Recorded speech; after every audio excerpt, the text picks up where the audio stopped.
በቀጠሯችን መሰረት ቅዳሜ ደርሶ ተገናኝተናል። ጤና ይስጥልን ክቡራን ተመልካቾቻችን እንደምን አድራችኋል? የቅዳሜ መልክ በይፋ ተጀምሯል። ከ2 ሰዓት እስከ 5 ሰዓት አብረናችሁ ቆይታ እናደርጋለን። በብዙዎች ዘንድ እንግዲህ ቅዳሜ ተወዳጅ ቀን ነች። ይህችን ቀን ደግሞ ለማድመቅ የተለያዩ ዝግጅቶችን ይዘናል። አብራችሁ ልትቆዩ በአክብሮት እንጋብዛለን።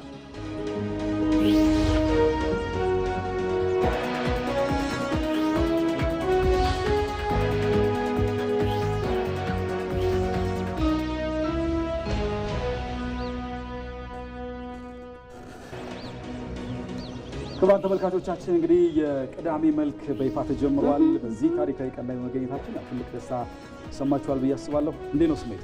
በጣም ደስ ይላል። ቅዳሜ ብዙዎች ዘንድ ተወዳጅ ነች። የእረፍት ቀንም ነች፣ የስራ ቀንም ነች። በዚህ ቀን ደግሞ ወደ ተመልካቾቻችን የተለያዩ ዝግጅቶችን ይዘን መቅረባችን እጅግ በጣም ደስ ብሎናል።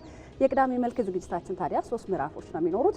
የመጀመሪያው ምዕራፍ የቅዳሜ መልክ ዝግጅት በይፋ ተጀምሯል። ከረፋዱ 2 ሰዓት እስከ 5 ሰዓት ድረስ በሚኖረን ቆይታ ደግሞ ተመልካቾቻችንን ቅዳሜያቸውን ያሳምራሉ ያልናቸውን ጉዳዮች ይዘን ቀርበናል። እንግዲህ በቅዳሜ መልክ ዝግጅታችን የዕለት ተዕለት ኑሯችን ምን ይመስላሉ የሚለው ይቃኛል። ተመልካቾቻችን ደግሞ ሊያዩዋቸው ሊጎበኟቸው የሚገቡ የቱሪስት መዳረሻ ስፍራዎችንም እናሳያቸዋለን። የግለሰብ ታሪኮችን እናነሳለን። ወቅታዊ አዲስና ትኩስ የሆኑ ደግሞ የስፖርትና የቢዝነስ መረጃዎችም ወደ ተመልካቾች ይደርሳሉ። እነሱ ብቻ ምርጫቸውን የኢትዮጵያ ቴሌቪዥን ያድርጉ አይደል? አዎ፣ ዛሬ ቅዳሜ ነው። እጅግ በጣም ደስ ይላል። አስቀድመን እንዳልነው አብዛኛው ሰው በስራ ሊውል ይችላል። እንደኛ ደግሞ በስራ ከምትሳልፉ ተመልካቾች ጋር በጋራ ሆነን ቆይታ የምናደርግበት ነው። ተመልካቾች ቆይታችንን የምናደርገው ደግሞ ሜሮን ምትኩ፣ አሸናፊ እንዳለ፣ እኔም ኤልሻዳይ ወንድማገኝ ከመላው የስቱዲዮና የስርጭት ባለሙያዎች ጋር በጋራ በመሆን ነው። እንደሚታወቀው እንግዲህ ተመልካቾች የሚመለከቱት ብቻ ሳይሆን የሚሳተፉበትን ጭምር ነው። በስተመጨረሻ ሽልማት የሚያገኙበት በመግቢያችን ጥያቄ እንጠይቃቸዋለን። ለጥያቄያችን ደግሞ ምላሽ ላገኙ ተመልካቾች ወደ ኋላ ላይ የምንሸልማቸው ይሆናል። መልካም ጥሩ ቆይታ ያደርጋሉ። ጥያቄያችን እውቀታቸውን ለመፈተን ሳይሆን ያው ቅዳሜያቸው በጥሩ ቀን እንዲጀምሩ የካርድ ሽልማት ለማድረግ ያክል ነው። ስለዚህ ቤተሰብ ሆነን እኛ ብቻ ሳይሆን እነሱም ጋር አብረን እየተጫወትን የምንቆይበት መሆኑን ለመግለጽ ነው። ከአፍታ ቆይታ በኋላ ስንመጣ ጥያቄውን ወደ እናንተ እናደርሳለን። ቅዳሜ መልክ እንግዲህ በዛሬው ዕለት በይፋ ተጀምሯል። አብራችሁን ቆዩ።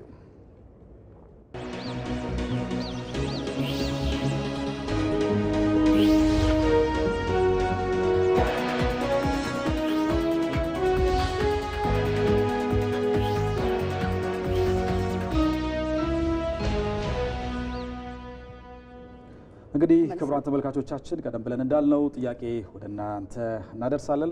ጥያቄያችንን ለዛሬ የመጀመሪያ ስለሆነ ቀለል እናድርገው። እናንተ መመለስ አትችሉም። በነገራችን ላይ አሁን ስልክ መነካካት ምናምን የሚባል ነገር የለም። መልካም ነው። እንግዲህ በጣም ቀላል ነው። አሹ ቀደም ሲል እንደገለጸው ጥያቄያችንን ማድረግ የፈለግነው የዛሬው ጥያቄያችን እንግዲህ ከኛ ተቋም ጋር የሚገናኝ ነው። የኢትዮጵያ ቴሌቪዥን ምስረታን የተመለከተ ነው የሚሆነው። የኢትዮጵያ ቴሌቪዥን ከተመሰረተ ስንት ዓመት ሆነው የሚል ጥያቄ ነው ወደ ተመልካቾቻችን የምናደርሰው። እስከ 5 ሰዓት ድረስ በሚኖረን ቆይታ ምላሻቸውን ለሚያደርሱን 3 ተመልካቾች ሽልማቱ ይደርሳል። ተመልካቾች እኛን ከተከታተሉ እንዳልሽው በተለይ በአጭር ጽሁፍ መልእክት በ800 ላይ ኬኤምን በማስቀደም ሽልማታቸውን ማግኘት ይችላሉ። ከኛ ጋር እንደሚሆኑ ደግሞ በዚህ መመልከት እንችላለን። ጥሩ ቆይታ ይኖረናል። በጣም እንዲሳተፉ በማድረግ ቀለል እናድርገውና እንግዲህ አንድ ፍንጭ እንስጣቸው። የኢትዮጵያ ቴሌቪዥን እንግዲህ የተመሰረተበትን ቀን ታሳቢ ያደረገ አንድ ተወዳጅ የዜና ሾውም አለን። ስለዚህ እሱን አድርገው እንግዲህ ምናልባት ሊደርሱበት ይችላል።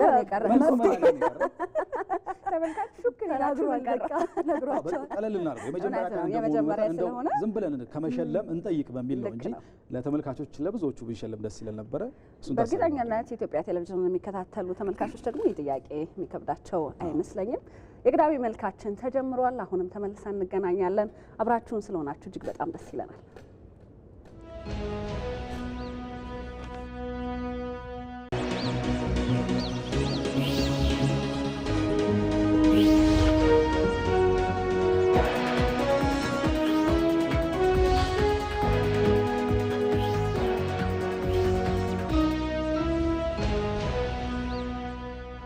የቅዳሜ መልክ ዝግጅታችን እንግዲህ የተለያዩ ፕሮግራሞች የተካተቱበት ነው። መረጃዎችን እናቀብላችኋለን። እንግዲህ ቅዳሜ መልካችንን በይፋ ስንጀምር ለተመልካቾቻችን ጥያቄ ጠየቅን። ለማስታወስ ያክል ያው አዲስም ፕሮግራም እንደመሆኑ መጠን በ800 ኬኤምን በማስቀደም ነው ምላሻችሁን ልትሰጡ የምትችሉት? የኢትዮጵያ ቴሌቪዥን ከተመሰረተ ምን ያክል ዓመት ሆነው የሚል ጥያቄ ነው የጠየቅነው።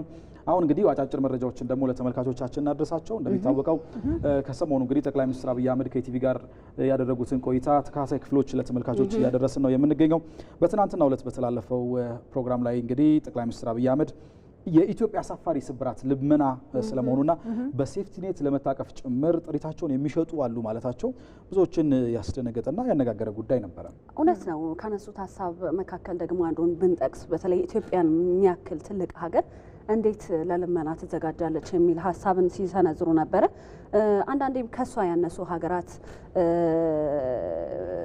መለመኗ ደግሞ እሱ ደግሞ እንደ አንድ አሳፋሪ ጉዳይ የሚታይ ነው ሲሉም ገልጸዋል። ይህ አደገኛ የስነ ልቦና ስብራትን ከማሸማቀቅ ይልቅ ክብር ጌጥ ሆነልን የሚሉት ጠቅላይ ሚኒስትሩ ታዲያ ደፍረን ልንተገብረው የማይገባ ጉዳይ በነጻነት አደባባይ ላይ ማድረጋችን ግን ስብራትን ፈጥሮብናል ሲሉም ነው መልእክታቸውን ያስተላለፉት። አዎ በሴፍቲኔት መርሃ ግብር እንግዲህ ለመሳተፍ ጥሪታቸውን የሚሸጡ እንዳሉ በጥናት አረጋግጠናል ሲሉ የፌዴራል ጠቅላይ ሚኒስትር አብይ አህመድ በቆይታቸው ገልጸዋል። በከተሞች ልጆቻቸውን እየተከራዩ እንደሚያስለምኑ፣ ልጆችን እየቀያየሩ ስንዴ የሚረዱ የሚረዱ ሁሉ መኖራቸውን አንስተዋልና እጅግ ከባድ ነው። አንዳንድ ጊዜ እኮ የራስሽ ነገር ኖሮ ነው የራሳችን ነገር ኖሮ ለሌሎች መትረፍ እየቻልን ሌሎች ማግኘት ያለባቸውን ነገር ማሳጣት እስከመቻል ድረስ እንደሆነ ነው የፌዴራል ጠቅላይ ሚኒስትር አብይ አህመድ ከኢቲቪ ጋር በነበራቸው ቆይታ ሀሳባቸውን የገለጹት። ልጆቻችን ደግሞ ከታሪክ ውጪ በተግባር ይህንን ስብራት ማየት የለባቸውም። በታሪክ ሊነገር ይችላል፣ ነገር ግን አሁን ላይ ይህንን መቀየር አለብን። ኢትዮጵያ ደግሞ ከተረጂነት መውጣት ብቻ ሳይሆን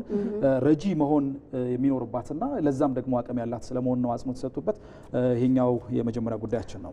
ወደ ተከታዩ መረጃችን ስናልፍ ደግሞ ካለፉት 30 ዓመታት ወዲህ እንግዲህ በዚህ ዓመት ለመጀመሪያ ጊዜ መንግስት ከብሔራዊ ባንክ በቀጥታ ብድር አለመውሰዱን የገንዘብ ሚኒስትሩ አህመድ ሽዴ ገልጸዋል። የገንዘብ ሚኒስትሩ አህመድ ሽዴ ታዲያ የተሟላ ማክሮ ኢኮኖሚ ማሻሻያው የእስካሁን አፈጻጸምን አስመልክቶ ማብራሪያ በሰጡበት ወቅት ነው ይህንን የተናገሩት። የተሟላ ማክሮ ኢኮኖሚ ማሻሻያው ታዲያ በተለያዩ አመላካች ኢኮኖሚያዊ ጤናማ እድገት እንዲያስመዘግብ እያስችለ ስለመሆኑም ነው እንግዲህ የገንዘብ ሚኒስትሩ አቶ አህመድ ሽዴ የገለጹት። እንግዲህ ይህ ማሻሻያ 1 ዓመት ሊሞላው እንደተቃረበ ነው በመረጃውም የተመላከተው። ማሻሻያው መንግስት ተግባራዊ ሲያደርገው አስቀድሞ በቂ ዝግጅት አድርጎበት እንደነበር ይታወቃል። የማሻሻያው ትግበራም በከፍተኛ ኃላፊነት እየተመራ መሆኑን የገለጹት ሚኒስትሩ ለዚህም አንዱ ማሳያ የሆነው ገንዘብና የበጀት ፖሊሲ የተመራበት ያለው መንገድ ነው ሲሉም ገልጸዋል። እንግዲህ ካለፉት 30 ዓመታት ወዲህ በዚህ ዓመት ለመጀመሪያ ጊዜ ነው መንግስት የበጀት ጉድለቱን ለመሙላት ከብሔራዊ ባንክ በቀጥታ ብድር አለመውሰዱን የገንዘብ ሚኒስትሩ የተናገሩት። እንግዲህ በተለያዩ ጊዜያት መንግስት የበጀት ጉድለትን ለመሙላት ብድር ይወስዳል። ይህ ግን እንዳልሆነና ከቅርብ ጊዜ ወዲህ ያለው በተለይ ከማክሮ ኢኮኖሚ ማሻሻያው በኋላ የመጣ ለውጥ እንዳለ ነው ያነሱት። ሌላኛው እንግዲህ ወደ መረጃችን ደግሞ የሚወስድን በትናንትናው ዕለት በህዝበ ሙስሊሙ ዘንድ 1446ኛው የኢድ አል አድሃ አረፋ በዓል በመላው ዓለም ተከብሮ ነበር። በእኛም እንግዲህ በድምቀት ሲከበር የዋለ በዓል ነው። እንግዲህ በተለይ በእስልምና እምነት ተከታዮች ዘንድ በድምቀት የተከበረው አንተም ማስቀደም የገለጽከው የኢድ አል አድሃ በዓል በተለያዩ ስነ ስርዓቶች ነው የተከናወነው። በተለይ ደግሞ በኢድ ቀን የሚታወቀው የሶላት ስግደት ስርዓት እንደሆነ ይታወቃል። ኢቲቪም እንግዲህ በተለያዩ ክልል ከተሞች በመገኘት የሶላት ስግደቱን በቀጥታ ስርጭት እንዲሁም የሚገኙት ሪፖርተሮቻችንን ጭምር በቀጥታ መስመር በማስገባት የሶላት ስነ ስርዓቱን ሲያካሂዱበት እንደነበር ቆይተዋል። እንደሚታወቀው እንግዲህ ይህ በዓል የመስዋዕትነት ቀን እንደሆነም በተለያዩ መንገዶች ሲገለጹ ቆይተዋል። እውነት ነው። በአዲስ አበባ ስቴዲየም የተከናወነውን የሶላት ስነ ስርዓት በቀጥታ ስርጭት የኢትዮጵያ ቴሌቪዥን ወደ አድማጭ ተመልካቾቹ ሲያደርስ ነበረ። እንግዲህ በተከናወነው የስግደት መርሃ ግብር ላይም የአንዋር መስጊድ ዋና ኢማም የሆኑት ሀጂ ጣሃ ሀሩን የኢድ አል አድሃን የዕለቱን አስመልክተው መልእክት አስተላልፈው ነበር። አረፋ የመስዋዕትነት በዓል ነው። ትናንት ሀጃጆች አረፋ ተራራ ላይ ቆመው በአንድነት ዘር፣ ቀለም፣ ቋንቋ ሳይለያቸው ፈጣሪያቸውን አወድሰዋል፣ ጸሎትም አድርገዋል ሲሉ መልእክታቸውን አስተላልፈው ነበር። እኛም በሀገራችን አንዳንድ ቦታ የሚንጸባረቀውን ልዩነት ትተን ልክ እንደ አረፋ በዓል በጋራ በመቆም ሀገራችንን ማስቀደም አለብን ሲሉም የአንድነት መልእክታቸውን ነው እንግዲህ በዚህ ታላቅ በዓል ላይ ያስተላለፉት። እንግዲህ መረጃዎችን እያደረስናችሁ ነው ክቡራን ተመልካቾቻችን። እነዚህ ያቀረብንላችሁ የሀገር ውስጥ መረጃዎች ናቸው። ወደ ውጭ ደግሞ ስንሻገር የበርካቶችን ትኩረት የሳበው የአሜሪካው ፕሬዚዳንት ዶናልድ ትራምፕና የዓለማችን ባለጸጋ የሆነው ኤሎን መስክ የገቡበት ቅራኔን የተመለከተ ነው። እንግዲህ ከዚህ ቀደም እንደሚታወቀው በፍቅር ክንፍ ብለው ነበር። ከሰሞኑ ደግሞ ያው መነጋገሪያ እየሆኑ ጭምር ናቸው። ለወትሮ በወዳጅነት ሲታወቁ የነበሩት እነዚህ ግለሰቦች በቃላት ጦርነት ውስጥ ገብተዋል። እነዚህም ደግሞ ቀናትን እያስቆጠሩ ነው የሚል መረጃን እያተመለከተ እውነት ነው። የአሜሪካው ፕሬዝዳንት ዶናልድ ትራምፕ ድጋሚ እንዲመረጡና ወደ ነጩ ቤተ መንግስት እንዲገቡ ትልቅ አስተዋጽኦን አድርገዋል። በተለይ ደግሞ በገንዘብ በኩል ኤለን መስክ የዓለማችን ባለሀብት እንደሆነ ይታወቃልና በጣም ሲተጋ ሲጥር ነበረ ዶናልድ ትራምፕ ወደ ስልጣን እንዲመጡ ማለት ነው። እንግዲህ የጸባቸው መንስኤ የተባለው ከዚህ ቀደም ታሪፍን አስመልክተው ዶናልድ ትራምፕ ባወጡት መመሪያ መሰረት ኤለን መስክ ቅር መሰኘቱን ይፋ አድርጎ ከዛም ደግሞ ወደ ስራ እለቃለሁኝ ይህንን ሀሳባቸውን መቀየር ካልቻሉ ሲል ነበረ። ከሰዓታት በፊት በወጣው መረጃ ደግሞ የአሜሪካው ፕሬዝዳንት ዶናልድ ትራምፕ ስለ ኤለን መስክ እያሰብኩ አይደለም፣ እኔ በተለያዩ ዓለም አቀፋዊ ጉዳዮች ተጠምጃለሁ ሲሉም ጉዳዩ ግድ እንዳልሰጣቸው ሲናገሩ ነበር። አዎ ገራሚ ነው። በነገራችን ላይ በዚህ መንገድ ምንድን ያሉት ትራምፕ እውነቱን ለመናገር የተለያዩ ዓለም አቀፍ ጉዳዮች ላይ ስራ ላይ ተጠምጃለሁ ብለዋል። ይህንንም ለማሳየት ያክል ከቻይና፣ ሩሲያ፣ ኢራን ጋር እየሰራ ያለ ሲሆን ሌሎች በብዙ ስራዎች እንደተጠመዱ እንደሆነ ገልጸዋል። እንግዲህ እሳቸው ሲገልጹ ስለ ቴክኖሎጂ ቢሊዮነሩ ሰው ኤለን መስክ የማስብበት ጊዜ የለኝም ሲሉ ነው እንግዲህ በትችት አጽፋቸውን ሲመልሱ የነበሩት። አሁን እንግዲህ በጣም ብዙ ያላግባቧቸው ነገሮች አሉ። ከዛ ውስጥ ታሪፍ ወሳኝ ነው። ከሳምንት በፊትም እንግዲህ እንደምናውቀው በተለይ ዶናልድ ትራምፕ ናሳን እንዲያስተዳድሩ መርጧቸው የነበረውን የኤለን መስክ ወዳጅን መቀየራቸውን ከገለጹ በኋላ እንግዲህ እሰጥ አገባው ቀጥሏል። በተለይ ደግሞ ነጋዴ እንደመሆናቸው መጠን ደግሞ ይሄኛው ነገር ሳያግባባቸው ቆይቷል። እንግዲህ ከዚህ በኋላ ደግሞ ምን አይነት ነገር ይኖረዋል የምለውን ከባድ ነው የሚሆነው። ለኤለን መስክ ሀብት ማሽቆልቆልም ስጋት ይሆናል ተብሏል። ዶናልድ ትራምፕም ደግሞ ከስልጣን እንዲወርዱ የሚል ደግሞ መልእክትም አስተላልፈዋል። አንዳንድ ጊዜ ምን ይዘው እንደሚመጣ አታውቅምና በፊት ሲደግፏቸውና አብረዋቸው ከጎንዎት ነን ሲሉ ነበረ። ዛሬ ላይ ደግሞ እሳቸው መውረድ አለባቸው፣ ለአሜሪካ አይመጥኑም የሚል መልእክትን አስተላልፈዋል። ዓለም እንግዲህ እንዲነች እውነት ነው። እንግዲህ ከሳቸው ወይም ከኤለን መስክና ከዶናልድ ትራምፕ ስንወጣ ደግሞ ወደ ሩሲያ የሚወስድ አንድ መረጃ አለ። ሩሲያ መጠነ ሰፊ የአየር ጥቃት በዩክሬን የተለያዩ ግዛቶች ላይ ሰነዘረች የሚል መረጃ ወጥቷል። ሩሲያና በዩክሬን ዋና ከተማ ላይ እንዲሁም የሌሎች ሀገራት ከተሞች ላይ ከባድ የድሮን የሚሳይል ጥቃት መፈጸሟ ነው በመረጃው የተመላከተው። አሁን እንግዲህ የዩክሬን ፕሬዝዳንት ቮሎዲሚር ዜሌንስኪ በጥቃቱ ከሞቱት መካከል 3ቱ የአደጋ ጊዜ ሰራተኞች ስለመሆናቸው ገልጸዋል። ይህ ጦርነት እንግዲህ በርካታ ዓመታትን እያሳለፈ የሚገኝ ጦርነት ነው። በጣም ቀውሱ እየጨመረ ነው። ከቅርብ ጊዜ ወዲህ ጥሩ ነገር ቢታይበትም ዛሬም ደግሞ መቀጠሉና ጥቃቱ እየተባባሰ መሄዱን የሚያሳዩ መረጃዎች ናቸው የታዩ ያሉት። እውነት ነው። የሩሲያና የዩክሬንን ሰላም ለመመለስ ሀያላን ሀገራትም ሳይቀር ከፍተኛ ጥረትን ሲያደርጉ ነበር። ምክንያቱም ዳፋው ለሩሲያና ለዩክሬን ብቻ ሳይሆን በማደግ ላይ ላሉ ለአፍሪካ ሀገራትም ከፍተኛ የሆነ ኢኮኖሚ ጫናን እያሳደረ የሚገኝ ነው። ይህን ያህል ካልናቸው ለተመልካቾቻችን እንግዲህ ወደ ተከታዩ ጥንቅራችን ልናልፍ ነው ማለት ነው። አሁን እንግዲህ ክቡራን ተመልካቾቻችን አብራችሁ እንድትቆዩ ነው በአክብሮት የምንጋብዘው። ቅዳሜ መልክ ይመለሳል።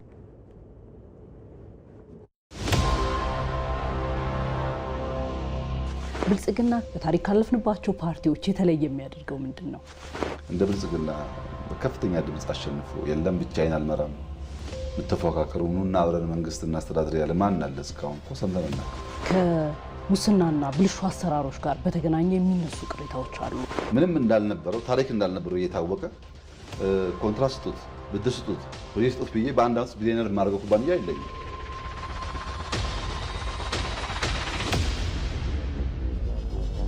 ግጭቶች በሰላም እንዲቋጩ ምን ያህል ቁርጠኛ ነው?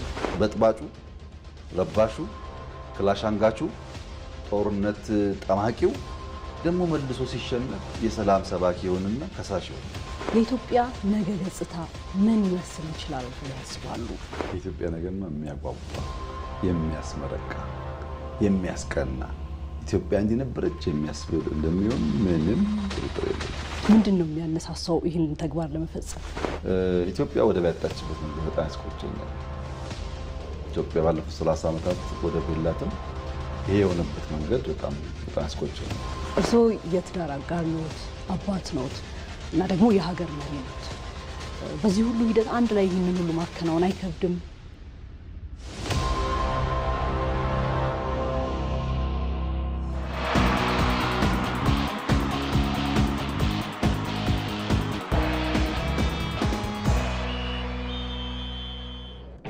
የቅዳሜ መልክ እንደቀጠለ ነው። ክቡራን ተመልካቾቻችን አሁንም እንግዲህ አብሮነታችሁ ከኛ ጋር እንዲሆን በአክብሮት የምንጋብዘው በእርግጠኝነት በሰዓታችሁን ከሰጣችሁን ጥሩ ቆይታ የሚኖራችሁ ይሆናል ብለን እናስባለን። አሁን ስፖርታዊ መረጃዎችን ወደ እናንተ የምናደርስበት ሰዓት ላይ ነው የምንገኘው። ለስፖርት ዘገባዎቹ ደግሞ የስፖርት ክፍል ባልደረባችን ሀብታሙ ካሴ እዚህ አለ። እንደምናማየው የመጀመሪያ እንትን ላይ በነገራችን ላይ የመጀመሪያ ሾው ላይ መካፈል በራሱ የሚሰጠው ነገር አለ ብዬ አስባለሁ እና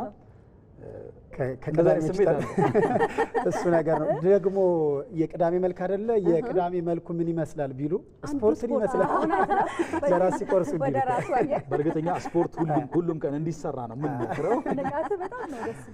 በልዩነት በእርግጥ ቅዳሜ ላይ ሲሆን ስፖርታዊ እንቅስቃሴዎችን በደንብ የምናይበት ነው። ጠዋት እንኳን ወደ ስራ ስመጣ እኛ መስሪያ ቤት አካባቢ ሸጎሌ ጉለሌ እጽዋት ማዕከል ላይ በርካታ ሰዎች ስፖርታዊ እንቅስቃሴን ሲያደርጉ ነበርና አንዱ መልክ ነው ቢባልም አይከፋንም። ግድ ይላል። ለዛ እኮ ነው በአሁኑ ሰዓት ከፀሐይ መውጫ እስከ ፀሐይ መግቢያ ድረስ ይህ ሰዓት ለሚያመቻቸው ሁሉ ከደቂቅ እስከ ልሂቅ ህፃኑም ሽማግሌም ኳስ መጫወት የሚፈልግ ኳስ ይጫወታል። የሚሮጥም ደግሞ ህያው ኮከቦችን ጨምሮ ማለት ነው እየሮጡ ነው እና ይህ ሰዓት የስፖርት ሰዓት ነው። ለዛ ነው መልኩ ይህ ሰዓት ምን ይመስላል ቢሉ ስፖርት ነው።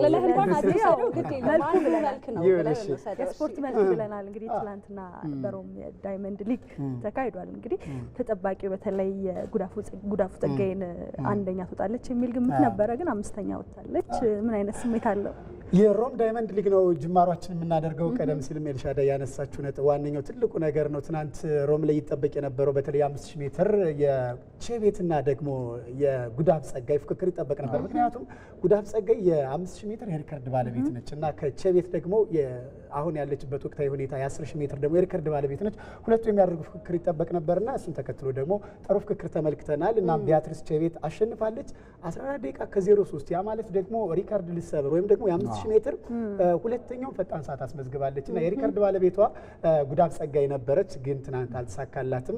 እንግዲህ ለቀጣይ ደግሞ ሰዓቱ የማሻሻል እቅድ አላት። ከ14:03 በታች መግባት 14:00 ገብታለች። ከዚህ ቀደም ከ14 በታች መጨረስ አቅም አላቸው ተብሎ ከተተነተነላቸው አትሌቶች መካከል ቀዳሚ ሆነች። ያኔ ማድረግ አቅም አላት እና ትናንት ግን አምስተኛ ደረጃ ሚዛን ያጠናቀቀችው ቢያትሪስ ቼቤት የ10000 ሜትር የሪከርድ ባለቤት ነች።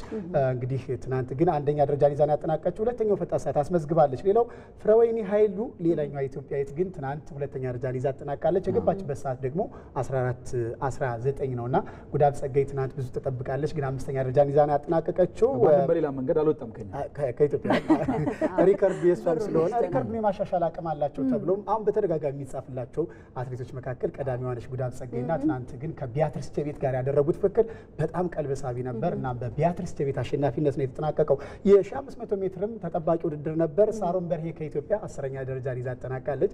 ይህ ለኢትዮጵያ አትሌቶች ያልተለመደ ነው፣ ግን ጥሩ አቅም ያላቸው አትሌቶች አሉ። ሂሩት መሸሻም ትናንት ተወዳዳሪ ነበረች። የዳይመንድ ሊግ ጉዳያችን እዚህ ጋር ገታ እናድርግና ሌላኛው ጉዳያችን የምንመለከተው ነገር በአዲስ አበባ ስታዲየም በወላይታ ዲቻና እንደዚሁም ደግሞ ሲዳማ ቡና መካከል የኢትዮጵያ ዋንጫ የፍጻሜ ጨዋታ በነገው ዕለት ይከናወናል። እሱን ለተመልካቾቻችን እንጠቁም ብዬ ነው። የሌላኛው ግን የምንመለከተው ስፖርታዊ ጉዳይ የአካል ብቃት እንቅስቃሴ ላይ እንዴት ናቸው? አሸናፊ ያው ነው ይታወቃል። ያው ቢሮ ውስጥ የምታወቅበት በጣም ስፖርት ባለመስራት ለዛማ እንዳትለን። በነገራችን ላይ ኢቢሲ የጤና ቡድን አለው አይደለ? በዛ በጤና ቡድን ላይ ከታቀፉት ሰዎች ውስጥ አንዱ አሸናፊ ነው። ብቃቱን መደበቁ ነው በሱ የታያችሁ ስሩ በማለት ይታወቃል። እንግዲህ ቀደም ብለን ስናወራም ነበርና ስፖርት ላይ ፍላጎት ያላቸው ሰዎች አሉ። ለምሳሌ እኔ የምመደብበት እንትን የተወሰነ ጊዜ ላይ ያው ስፖርት እንሰራ ነበር። ነገር ግን ፍላጎት ያላቸው ፕሮግራም የሚያደርጉ ይሄ አመቱ ሲደርስ እንደ እቅድ እንደሚያስቀምጡ ሰዎች ሁሉ ስፖርት የመስራት ፍላጎት ካላቸው ሰዎች ውስጥ ነው የምመደበው። እውነታው በዚህ በቅዳሜ መልክ አብሮ የሚዘልቅ ከሆነ ሀብትሽ አለ እኔ ያለው በዚህ በኩል እናበረታታለን፣ ወደ ስፖርቱ እናመጣዋለን ብለን እዚህ ተቋም ላይ እንደውም ስፖርትን የሚያዘወትሩ ሰዎች ከነሱ እንቀላቅለዋለን። አሸናፊ በቅርብ ሁሉንም እናደርጋለንና ግን ብዙዎቹ ለምሳሌ ስፖርትን ማዘውተር ይጠቅማል ይላሉ ብቻ ሳይሆን የዓለም ጤና ድርጅት እንደውም በየቀኑ እያንዳንዱ ሰው የአካል ብቃት እንቅስቃሴ ማድረግ አለበት፣ ቢያንስ 45 ደቂቃ ማድረግ አለበት ብሎ ይመክራል። ያ ደግሞ የአካል ብቃት ብቻ ሳይሆን አካላዊና አእምሯዊ ጠቀሜታም አለው ሲል ይገልጻል። አጠቃላይ እንግዲህ ጽሁፎቹም እንደዛ ነው የሚሉት። ባልደረባችን ነው አይመር። በነገራችን ላይ የኛ እንግዲህ የኛ ክፍል አለቃችን ነው የተከታተለ ሊሆን ይችላል። አንደኛው ነገር ላነሳ የወደድኩት ምንድነው 365 በመሮጥ እንግዲህ አራያ ያለው ተግባር እየፈጸመ ይገኛል። በነገራችን 15 ኪሎ ሜትር ሮጧል ወደ ኬንያ ባለፈው ከታላቁ ሩጫ በኢትዮጵያ ጋር ሄዶ 15 ኪሎ ሜትር ሮጣል። 5000 ሜትር ብቻ ነው እኔ የምበልጠው። በነገራችን ላይ ነዋይ ማስታውሰው ምንድነው ይሄ ቅዳሜ የኢቢሲ ልጆች በመሰብሰብ ሃይኪንግ በማሰራት በጣም የሚገርም ነው ሞራሉና ጥንካሬውና እኛ ጋር የሚጋባል። አንድ ሁለት ቀን ሞከር አረኩዳለ ትንሽ ደከም ሲለኝ ወደ ኋላ መለሳልኩ። ብቻ ትልቅ ነገር ነው። እንግዲህ የሹመት ደጋቢ ነው የምጠብቀው ከዚህ በኋላ። ስፖርት ህይወት ነው ይላል ነዋይ ይመርና ምንድነው ለመሆኑ እያንዳንዱ ሰው የአካል ብቃት እንቅስቃሴ ማድረግ አለበት። ግን የትኛው ሰዓት ነው ለሰው አመች የሆነው? ቀን ነው ማታ ነው ወይስ ጠዋት? የትኛው ነው አመች የሚለው ባለሙያዎችን አነጋግሮ ራሱ እየሰራ እንዲያስቃኘናል። እስኪ እንመልከተው የነዋይ ፕሮግራም። ጠዋት ማለዳው አሊያም ከስራ በኋላ ሰዎች የአካል ብቃት እንቅስቃሴን ያዘወትራሉ። በጠዋት ስፖርት ሰርተን ከዛ በኋላ የቀን ውሏችንን ለማስተካከል ፕላስ ደግሞ ማታ ብዙ ጊዜ አይመችም ከስራ ጋር ከምን ጋር። ጠዋት በጠዋት ቢሆን ደስ ይለናል። ማለት ሁሉም ሰው አይ ቲንክ የሚመርጠው የዛን ሰዓት ነው። እኔም ጤናዬን ለመጠበቅ አዘውትሬ የአካል ብቃት እንቅስቃሴን እሰራለሁ። ግን በየትኛው ሰዓት መስራት እንዳለብኝ በሚገባ አላውቅም። ዛሬ በየትኛው ሰዓት የአካል ብቃት እንቅስቃሴ ብሰራ ይሻላል የሚለውን ለማወቅ ፈልጌያለሁ። በአድዋ ሙዚየም ውስጥ በሚገኘው የጂም ውስጥ ነው ዛሬ የምንገኘው። የተለያዩ ሰዎች ይሰራሉ። ጠዋት ነው የተገኙት። በእርግጥ እነዚህ ሰዎች በእርግጥ ጠዋት መጣው ነው የመረጡት በምን ምክንያት ነው የሚለውን ቆይታ እናደርጋለን። እንግዲህ ሳይንሱስ በሌላ በኩል ምን ይላሉ፣ የሚሰሩ ሰዎችስ ምን አይነት ስሜት አላቸው የሚለውን ነው የምጠይቃቸው። መጀመሪያ ስፖርት ስሰራ የመጀመሪያ ጊዜ ማታ ላይ ነበር የምሰራው፣ ግን ብዙም ደስ አይልም። እኔ አልተመቸኝም። እንደ ፐርሰናሊቲ ጠዋት ላይ ነው ደስ የሚለው። ጠዋት ተነስቼ መጥቼ ስሰራ ከዛ ሙላቸው ውሎ ደስ ብሎኝ ነው ሙሉ በጣም ሪላክስ ያደርጋል በጣም። እኔ የምሰራ ማታ ነው በብዛት የምሰራ። ቅዳሜ ጠዋት እሰራለሁ፣ አይቀርም ጠዋት ከሰዓት ነው በብዛት የምሰራው። ያንተ ማታ ምርጫ በቃ ስራው። ይህ ጉዳይ የብዙዎች ጥያቄ ነው። የትኛው ሰዓት ለአካል ብቃት እንቅስቃሴ ተመራጭ ነው? ከ11 ሰዓት እስከ 1 ሰዓት ባለው ሰው ሞር ይበዛል ከሌላው አንፃር ማለት ነው። ዳንኤል አፈወርቅ የአካል ብቃት እንቅስቃሴ በሰውነት ላይ የሚፈጥረውን ለውጥ የሚያጠና የኤክሰርሳይዝ ፊዚዮሎጂ የ3ኛ ዲግሪ ተማሪና በኢትዮጵያ ስፖርት አካዳሚ አሰልጣኝ ነው። ሰውነት ጠዋት፣ ቀን፣ ማታ ይለያያል።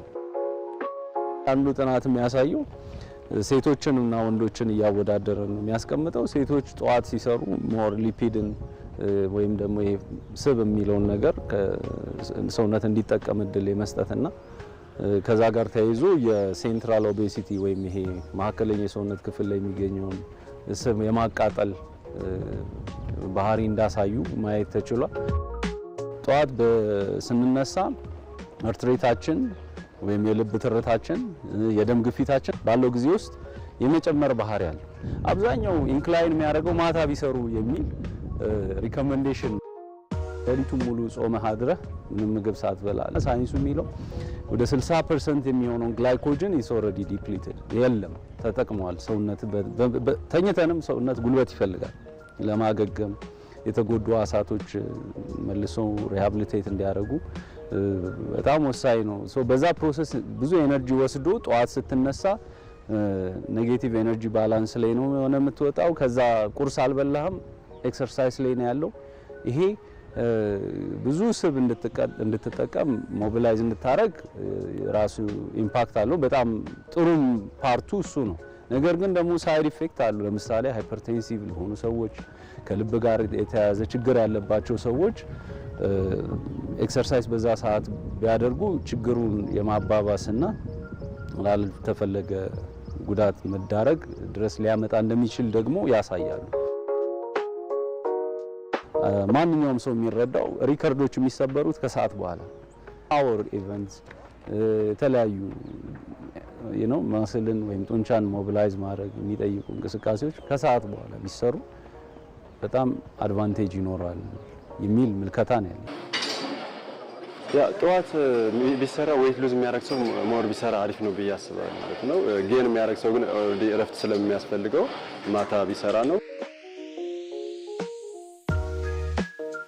የተበከለ አየር ያለበት አካባቢ የምንኖር ከሆነ የመኪና ጭስ፣ የፋብሪካ ጭስ በብዛት በተለይ ከተማ አካባቢ የሚኖር ሰው ጠዋት አውትዶር ባይሰራ ይመከራል። አውትዶር ማለት ውጪ አስፓልት ዳር ሊሆን ይችላል፣ ሜዳ ላይ ሊሆን ይችላል።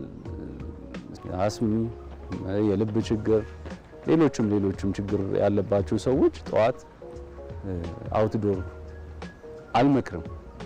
ወይም ደግሞ መስራት ካለባቸው ንጹህ አየር የሚገኝበት አካባቢ ራቅ ብሎ ከከተማ መስራት በጣም ወሳኝ ነው ብዬ አስባለሁ።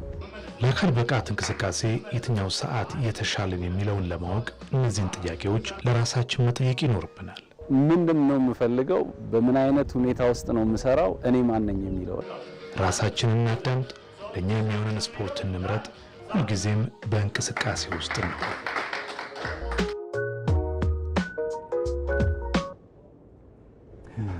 ተመለስን ተመልካቾቻችን። አሁንም እንቀጥላለን ስፖርታዊ ጉዳዮቻችን። ወደ ባህር ማዶ አጫጭር ጉዳዮቻችን ደግሞ ስናመራ ቶተናምን የተመለከተ መረጃ እናስቀድማለን። አንጅ ፖስቴኮግሉ የቶተናም አሰልጣኝ ናቸውና ትናንት ምሽት እህልውሃቸው ተቋጭቷል፣ ተሰናብተዋል፣ ተባረዋልና ትናንትና በነገራችሁ ላይ ፊልም ለሚከታተል ቲቪ ሲሪየስ ላይ ከሲዝን 2 ይልቅ ሲዝን 3 ቤስት ነው፣ ጥሩ ነው ይባላል። ትስማማላችሁ? ያው እኔ እንኳን ፊልም ላይ እኔ ፊልሙም ላይ ስፖርቱም ላይ በጣም ደስ የሚለው ነገር ሁሉም ነገሮች ላይ የለው ይላል። ይሄን ያልኩት ምንድነው በሁለተኛ ዓመታቸው ነው አሰልጣኝ አንጅ ፖስቴኮግሉ የተሰናበቱትና ከሁለተኛ ዓመት ላይ ዋንጫ አንስተዋል። ከ17 ዓመታት በኋላ የዋንጫ አሸናፊ አድርገውታል ቶተናምን። ነገር ግን በሶስተኛ ዓመት በቀጣይ ዓመት የተሻለ ነገር አድርገው ነበር ግን አባረሩኝ የሚል አስተያየት ሰጥተው ነው። ለማንኛውም በፕሪሚየር ሊጉ ከ38 ጨዋታዎች እንግዲህ 22 ተሸንፈው ደግሞ በሁለት ዓመት ቆይታቸው ከ66 ጨዋታዎች 78 ነጥቦችን ብቻ ሰብስበው እና ቶተናም 17ኛ ደረጃ ይዞ ማጠናቀቁን ተከትሎ ተሰናብተዋል አሰልጣኝ አንጅ ፖስቴኮግሉ። ይሄ ያበሳጨኛል የሚል ሀሳብን ቀድመው ሲናገሩም ነበርና ትናንት ያ ነገር ተፈጽሟልና ዳንኤል ሌቪ እንግዲህ ርህራሄ የሌላቸው ሰው ናቸው ይባላሉ ሊቀመንበሩ። እናም ትናንት አሰልጣኝ አንጅ ፖስቴኮግሉን አሰናብተዋቸዋል። ሌላኛው ጉዳያችን እንመልከት። ሊቨርፑልን የተመለከተ መረጃ ስናነሳ ፍሎሪያን ቪርስ በተጠባቂ እንግዲህ ወደ ሊቨርፑል ሊዛወር ይችላል ተብሎ እየተጠበቀ የሚገኝ ተጫዋች ነው።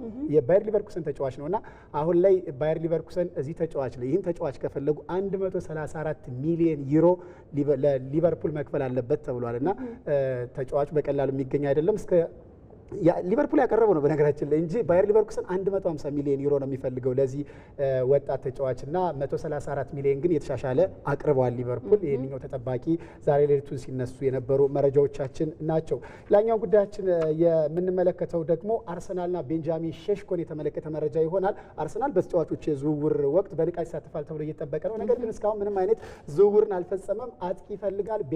ቤንያሚን ሼሽኮ ምናልባት ወደ አርሰናል ሊዛወር ይችላል ተብሎ እየተጠበቀ ይገኛል። ትናንት ደግሞ ከፍ ያለ ከሰሞኑ ፍላጎትና ንግግር ጀምሯል እየተባለ ነው የሚገኘው። የሪያል ማድሪዱንም ሮድሪጎንም የማስፈረም ፍላጎት አለው እየተባለ ይገኛል። ሌላኛው የፈረንሳይ ኦፕን የሜዳ ቴኒስ የሴቶች የፍጻሜ ውድድር ዛሬ ይከናወናል። በኩኩ ጋውፍና በአሪያና ሳባሌንካ መካከል የሚደረግ ጨዋታ ነው። ይህንን የሚያሸንፍ ደግሞ 2.9 ሚሊዮን ዩሮ ወደ ካዝኖ ይከታልና ዛሬ በአሪያና ሳባሌንካና በኩኩ ጋውፍ መካከል የሚደረገው የፍጻሜ ፍልሚያ ይጠበቃል። በነገው ዕለት ደግሞ ያኒክ ሲነር ከካርሎስ አልካራዝ የሚያደርጉት የፍጻሜ የቴኒስ የሮናልድ ጋሮስ የፍጻሜ ውድድር የሚጠበቅ ይሆናል። ወደ ሮማሪዮ ወደ ተመለከተ መረጃ እናቅናና ሮማሪዮ በብራዚል ፖለቲካ አሁን ሴናተር ሆኖ እየሰራ ይገኛል። አስቀድሞ ደግሞ የዓለም ዋንጫን ያሸነፈ እናም ደግሞ የቀድሞ የዓለም ዋንጫ ኮከብ እና በእግር ኳስ በጣም ጥሩ ስመገናና የነበረ አጥቂ ግን ደግሞ 2014 ብራዚል የዓለም ዋንጫ ስታዘጋጅ አያስፈልግም የሚል እንግዲህ እንቅስቃሴ ጀምሮ ነበርና የተለያየ ሀሳብ ንጻሬ ያለው ነው የሮማሪዮ ሀሳብ። ግን ዞሮ ዞሮ በብራዚል እግር ኳስ ታሪክ ውስጥ እነ ዮሃን ክራይፍ ጭምር ካሰለጠንኳቸው ሁሉ ምርጡ ተጫዋች ሮማሪዮ ነው ብለዋል። እናም ዛሬ በቅዳሜ መልክ ስፖርት መሰናዷችን የስፖርት ማለት በፖለቲካው ዘርፍ የምናየው ይሆናል። የስፖርት ዘርፍ ላይ የሚንቀሳቀሱ ሰዎች አሁን ላይ ወደ ፖለቲካው ሲመጡ እናያለን። አንዳንዶቹ ያው እንደ ስፖርት ቀላል አይደለም የሚሉ ሀሳቦችን ይሰነዝራሉ። የላይቤሪያው መሪ ጆርጅ ዊያንን ማንሳት እንችላለን። ስኬታማ የሆነ ጊዜን እያሳለፉ ነው የሚገኙት። በእግር ኳስም እንደዚሁ ባላንዶር አሸናፊ እንደነበሩ ትናንት እያወራን ነበር። ለማንኛውም ሮማሪዮ ከስፖርት ማህደር ሲቃኝ ይህንን ይመስላል። ዮሴፍ ሹምዬ ነው ያዘጋጀው። እንከታተለው። ካሰለጠንኳቸው ተጫዋቾች ሁሉ እሱ ምርጡ ነው። በተለይም በፍጹም ቅጣት ምት ውስጥ የተለየ ተአምርን ይሰራል። ሁዋን ክራይፍ ስለ ሮማሪዮ ዴ ሱዛ ፋሪያ የሰጠው ምስክርነት ነው። በእርግጥም አስደናቂ አጥቂ ነበር።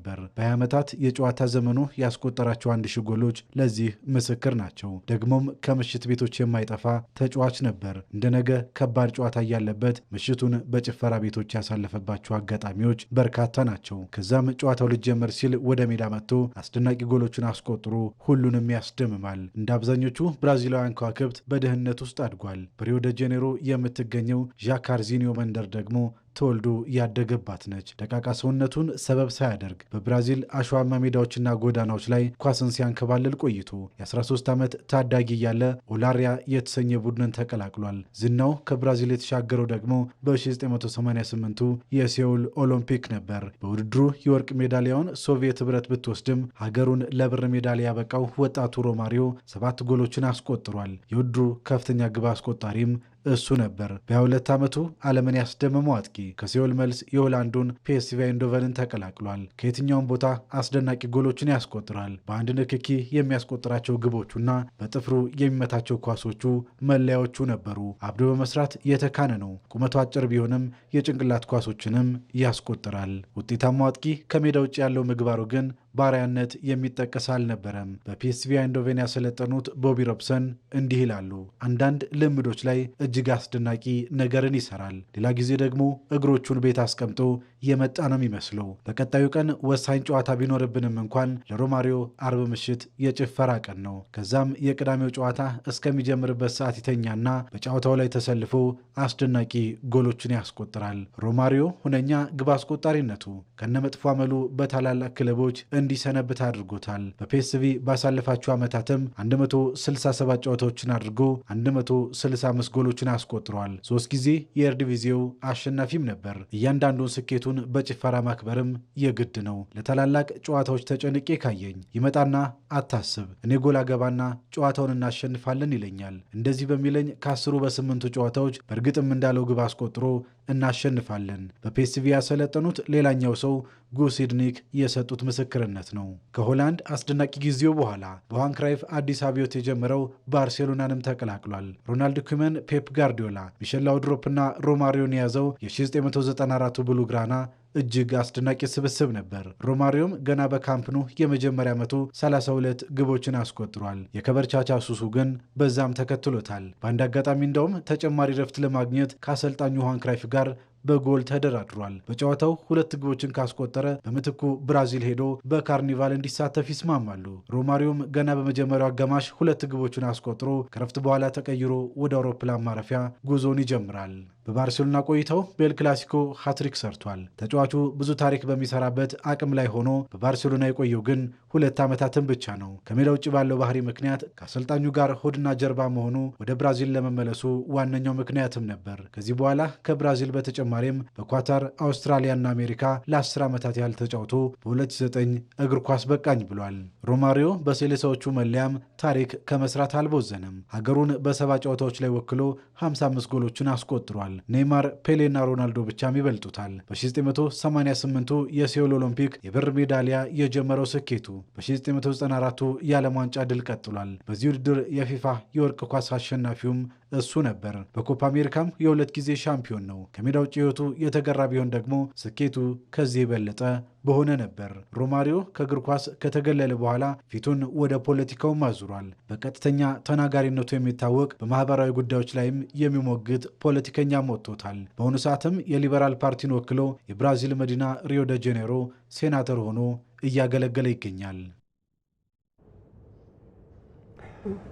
በአውሮፓ ኔሽንስ ሊግ ነገ የፍጻሜ ጨዋታ ይከናወናል። ስፔን ከፖርቹጋል የሚያደርጉት ፍልሚያ የሚጠበቅ ነው። ይህን በተመለከተ ተመልካቾቻችን ወደ በኋላ ላይ ከጋዜጠኛ አያነው ወልደ ሚካኤል በትንታኔ የሚመለስ ይሆናል። በነገው ዕለት በተለይ ላሚን ያማል ከክርስቲያኖ ሮናልዶ የ23 ዓመት ብልጫ አላቸውና ነገ የሚያደርጉት እንቅስቃሴ እንዲጠበቅ አድርጎታል። ሁለቱ በኮከቦች የተሞሉ ቡድኖች ናቸው።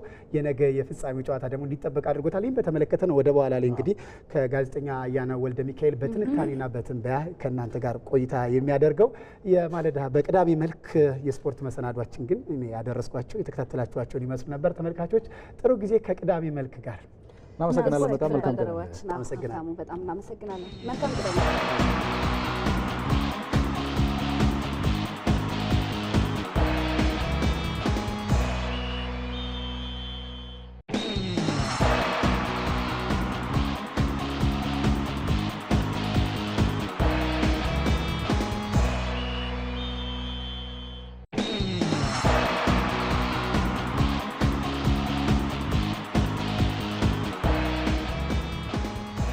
የቅዳሜ መልክ ዝግጅታችን እንደቀጠለ ነው። ክቡራን ተመልካቾቻችን አሁንም እንግዲህ የተለያዩ መሰናዶችን ወደ እናንተ ነው የምናደርሰው። ዛሬ ላይ የምንሰራው ነገር ከጊዜ በኋላ ታሪክ ሆኖ ጥሩ ከሆነ ታሪክ ሆኖ ሊነገር ይችላል። በእርግጥ አንዳንድ መጥፎም ሆነው በታሪክ የምንሰማቸው ነገሮች አሉ። እኛ ደግሞ በተለይ ያስተምራሉ፣ ጥሩ ናቸው፣ ሊወሱ ይገባሉ ብለን የምናስባቸውን ጉዳዮች ለተመልካቾቻችን በዚህ ሳምንት ውስጥ ተከናውነዋል ስንል የምናደርስ ነው የሚሆነው። ዛሬ በሳምንቱ በታሪክ ቆይታችን ደግሞ የኤፍኤም አዲስ 97.1 አገልግሎት ጅማሮን የተመለከተ መረጃ ነው የምናደርሳቸው። እውነት ብለሃላሹ። በኤፍኤም የሬዲዮ ጣቢያ ታሪክ እንግዲህ ኤፍኤም አዲስ 97.1 ፈርቀዳጅ የሆነ የሬዲዮ ጣቢያ እንደሆነ ሁላችንም የምናውቀው ነውና እንግዲህ ጣቢያው አገልግሎት የጀመረው ታዲያ ግንቦት 27 1992 ዓ.ም በዚህ በያዝነው ሳምንት እንደነበር ታሪክ ያስረዳናል። አገልግሎቱን ሲጀምር ታዲያ በአዲስ አበባና ዙሪያዋ እስከ 130 ኪሎ ሜትር ይደመጥ እንደነበር የጣቢያው ታሪክ ያስታውሰናል። አዎ ኤፍኤም አዲስ 97.1 ፈርቀዳጅ በሬዲዮ ታሪክ በኤፍኤም ታሪክ የመጀመሪያው እንደሆነ ይታወቃል። የተለያዩ ዝግጅቶችን እያዘጋጀ እያደረሰ ከአድማጮች ጋር ቆይታ ሲያደርግ ነበረ። ታሪኩ ምን ይመስላል፣ በምን አይነት መንገድ እዚህ ደረሰ የሚለውን ደግሞ ጉዞውን የሚያመላክተን ባልደረባችን መሀሪ አለሙ ነው። እንከታተል። ኤፍኤም አዲስ 97.1 ምስረታው በወርሃ ግንቦት 27 1992 ዓ.ም ከዛሬ 25 ዓመት በፊት ነበር።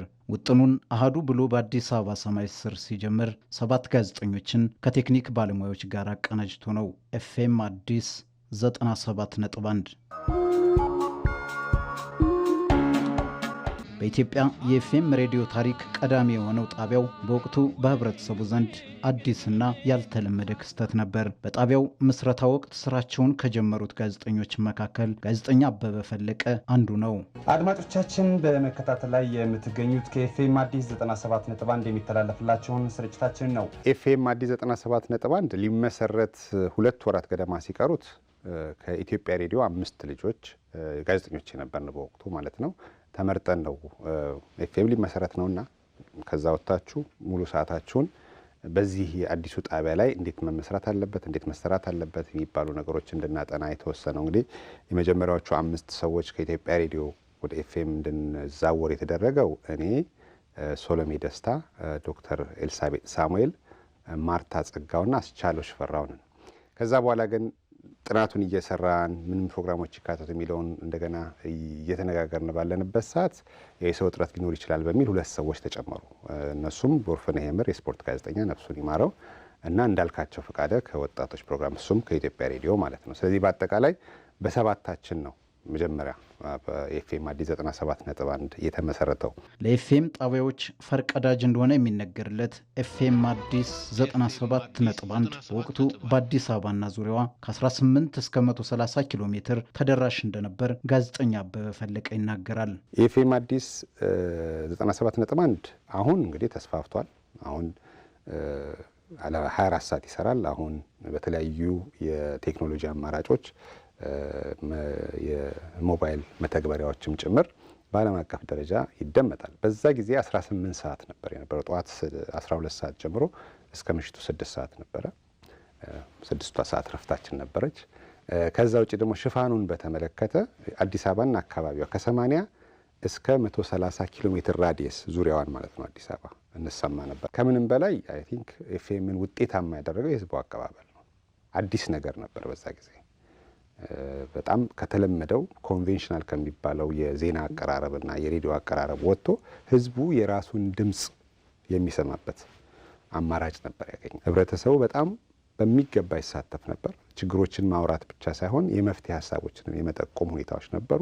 ለበርካታ ጋዜጠኞች የሙያ መሰረት የሆነው ኤፍኤም አዲስ 97.1 ለኪነ ጥበቡ እድገት የራሱን አሻራም አሳርፏል። ኤፍኤም አማራጭ ነው የሰጠው። ድሮ ካሴት ነው የነበረው። ሰው ካሴት ገዝቶ ከመስማት ይልቅ የተለያዩ አማራጮች ያሉትን የመዝናኛ ዝግጅቶችን፣ የሙዚቃ ዝግጅቶችን በቀጥታ ከኤፍኤም ይሰማ ነበር እና እንዳውም አስታውሳለሁ የኤፍኤም ኮሌክሽን ተብሎ ከኤፍኤም ላይ የተቀረጹ ዘፈኖች በካሴት ፕሮዲስ የተደረጉ ይሸጡ ነበረ።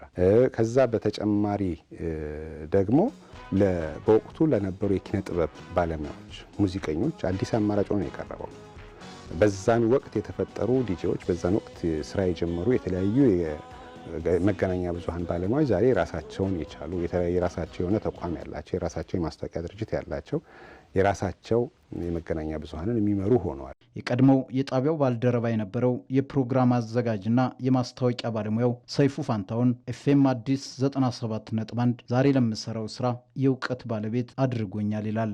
ምንም ነገር በሌለበት በጣም ትንሽ መዝናናት ብቻ በነበረበት ጊዜ የመዝናናት ጎርፍ ይዞ የመጣ በጣም በብዙዎች ልብ ውስጥ አሁን ድረስ የገባ እውነቱን ለመናገር ለብዙዎቻችን የጠቀመ አሁንም ድረስ ተወዶ ነው ያለው። 24 ሰዓት ነው ስርጭቱ። በጣም ደስ ይላል እና እኔ እውነቱን ለመናገር ኤፍኤም አዲስ 97.1 በመስራቴ ሁሌም ደስተኛ ነኝ። ብዙ እውቀቶችን ያገኘሁበት ቤት ነው።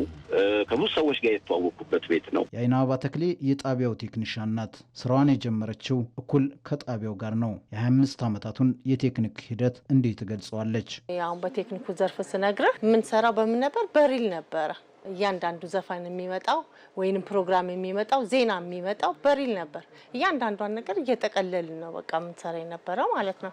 ከዛ በኋላ ደግሞ እየቀጠለ እያደገ ሲሄድ አዶቤ የሚባል መጣ። በአዶቤ ሆነ የሚቀረጸው ኤዲት እየተደረገ በአዶቤ ላይቭ መውጣት ተጀመረ ማለት ነው። እያደገ ሲመጣ ዘፈንን ፕሮግራምን በምን መጣ? በሲዲ መጣ። ከዛ ደግሞ ቀጥሎ ምን መጣ? አዶቤ መጣ። ልዩነቱ ማለት ነው። ከዛ ለረጅም ጊዜ በምን መስራት ጀመረ? በአዶቤ መጣ።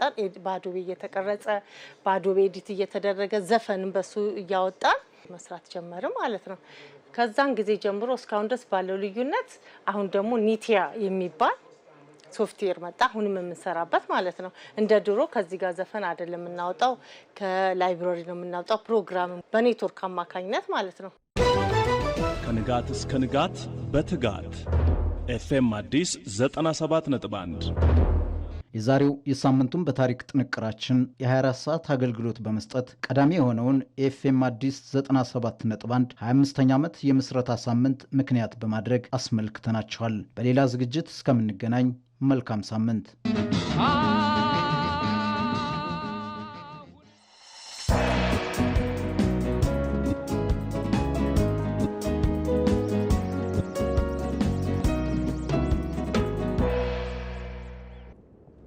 ተመልሰናል ተመልካቾቻችን። ይህ የቅዳሜ መልክ ነው። ከኛ ጋር ስለሆናችሁ እጅግ በጣም ደስ ይለናል። በቅዳሜ መልክ ከምንመለከታቸው ጉዳዮች መካከል ደግሞ አንዱ መዳረሻ ነው። ወደ መዳረሻ ጉዳያችን ከማለፋችን በፊት ግን በመግቢያችን ለተመልካቾቻችን አንድ ጥያቄን ሰንዝረን ነበረ። ከኛ ጋር መሆናቸውን የሚያሳዩበት የሚሳተፉበት ነው። ጥያቄው ደግሞ የኢትዮጵያ ቴሌቪዥን መቼ ተመሰረተ? ስንት ዓመት ሆነው?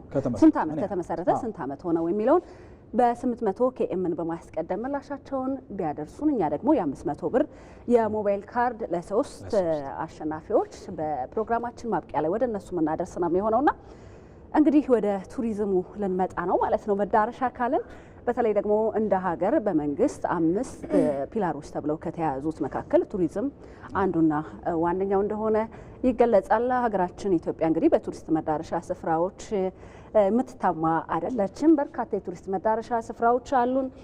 እንግዲህ ከሰሜን ወደ ደቡብ ብንሄድ ከምስራቅ ወደ ምዕራብ ብናቀና ምኑ ጠፍቶ ብዙ ምናያቸው ምንዳስሳቸው ነገሮች አሉ። በእነዚህ አካባቢዎች የሚገኙ ደግሞ የኢትዮጵያ ማህበረሰቦች የራሳቸው የሆነ ባህል፣ ወግ፣ አኗኗር ዘይቤ ያላቸው ናቸውና እሱን የምንቃኝበት ነው። ተመልካቾች ደግሞ እነዚህ ስፍራዎች ላይ መሄድ ባይችሉ መድረስ ባይችሉ ደግሞ እኛ ቤታቸው ድረስ የኢትዮጵያ ሀብቶች ምንድናቸው፣ ምን ጉዳዮችስ ማሳየት አለብን የሚሉትን መርጠን ለቅዳሜ ይመጥናል የሚለውን ወደ እነሱ ልናደርስ ነው። ሀገራችን ኢትዮጵያ እንደሚታወቀው በሰው ሰራሽና በተፈጥሮ የቱሪዝም መስህቦች ትታወቃለች። አዲስ አበባን ማንሳት እንችላለን። አዲስ አበባ ላይ እንግዲህ አዲስ አበባ ለስሟ የሚመጥን ውብና ማራኪ ስፍራዎችን በመፍጠር ደረጃ የተለያዩ የፕሮጀክት ስራዎች እየተሰሩ ነው የሚገኘው። የምንለው አንድ ቱሪስት አዲስ አበባ ላይ ቢመጣ አዲስ አበባ እንደ ስሟ ውብና ማራኪ ሆኖ ማግኘት ይጠበቅበታል። ያንን ለማድረግ ደግሞ በርካታ ስራዎች የተሰሩ ነው ያሉት። በከተማችን ብቻ ሳይሆን ደግሞ በተለያዩ የሀገራችን ክፍሎችም ብዙ መዳረሻዎች አሉ። ከዚህም በኋላ ደግሞ በስፋት የሚሰሩባቸው ቦታዎች አሉ። ዛሬ ይህንን ያነሳ ነው በምክንያት ነው። አሸናፊ እንዳለ ወደ ደቡብ ምዕራብ ኢትዮጵያ ክልል አቅንቶ ነበረ በመዳረሻችን። በዛ ስፍራ ደግሞ ጨበራ ጩርጩራን ተመልክቶታል። እስኪ ያንን ከመመልከታችን በፊት ምን ገጠመ፣ ተመልካቾች ደግሞ ወደዛ አካባቢ ቢሄዱ ምን አይነት ጥንቃቄ ማድረግ ይኖርባቸዋል የሚለውን እንዳጠቃላይ እስኪ ለተመልካቾቻችን ሀሳብን አጋራል። ያው እንግዲህ የመዳረሻ ፕሮግራማችን ዋነኛው ዓላማው ተደራሽ መሆን ሊገባቸው የሚችሉ ቦታዎችን መጠቆም ነው። ስለዚህ ብታዩዋቸው ብለን የፈቀድናቸው ቦታዎች ነው የምንጠቁማችሁ። እንግዲህ ጨበራ ጩርጩራ ፓርክ ላይ በዋነኛነት ዝሆን ነው የሚገኘው። እኛም እንደ ድንገት ሆኖ ዝሆኖችን ተመልክተን ነበረ። ምን ይመስላል ከነሱ ጋር የነበረው ቆይታ? ብዙ ጊዜ አይገኙም፣ በቀላሉ የሚያዙ አይደሉም። እንደ ድንገት ሆኖ ግን እኛ አግኝተናቸው ነበረ። እስኪ ፕሮግራሙን እንከታተለውና ስንመለስ ምናልባት የጎደለውን ደግሞ እንሞላለን። እስኪ ተመልካቾቻችን ፕሮግራሙ እንጓዛለን።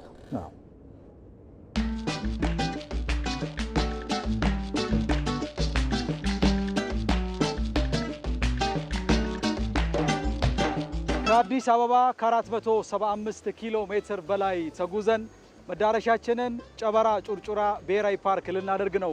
ጨበራ ጩርጩራ ብሔራዊ ፓርክ እንግዲህ በኮንታ ዞንና በዳውሮ ዞን አዋሳኝ የሚገኝ ፓርክ ነው። በዚህ ፓርክ ውስጥ እንግዲህ በርካታ እንስሳት፣ እጽዋትና እንዲሁም ደግሞ አዋፋት፣ ሌሎችም የተፈጥሮ ሀብቶች ይገኛሉ። ምን ይመስላል የሚለውን እንግዲህ አብረን የምንከታተል ነው የሚሆነው። እዛ የሚጠብቁን የፓርኩ አስተዳዳሪ አሉ። ከኔ ጋር አብረን የምንመለከት ይሆናል። ጥሩ ቆይታ ይሁንላችሁ።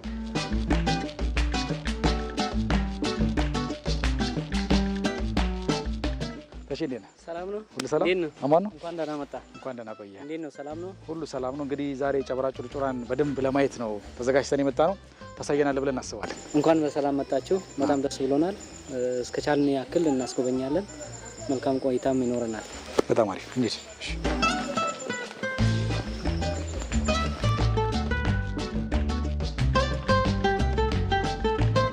እንግዲህ ተመልካቾቻችን ያው ጉዟችንን በመኪና ነው የጀመርነው። ተሺ ከዚህ ቀደም እንግዲህ በእርግጥ መሰረተ ልማት ምን ከመሟላቱ በፊት በእግር እንደሚኬድ ታሳቢ አደርጋለሁኝና እንደው በእግር ከዚህ ቀደም የሚጎበኙ ሰዎች ነበሩ ወይ? አሁንስ መኪና የመረጥ ነው ለምንድን ነው በእግር መሄድ አይቻልም ወይ? ምን ያክል ሄክታር ነው የሚለውን እስቲ ጠቅላላ አድርገህ እየነገርከን እንሂድ።